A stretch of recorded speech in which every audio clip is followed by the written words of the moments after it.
کی با یه جمله مثل من میتونه آرومت کنه؟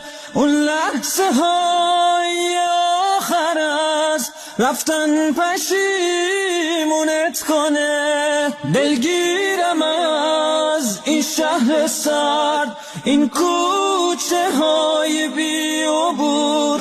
وقتی به من فکر میکنی حس میکنم از راه دور.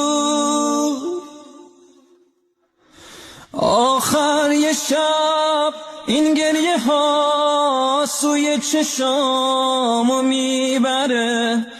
عطرت داره از پیرهنی که جا گذاشتی میپره. باید تو رو پیدا کنم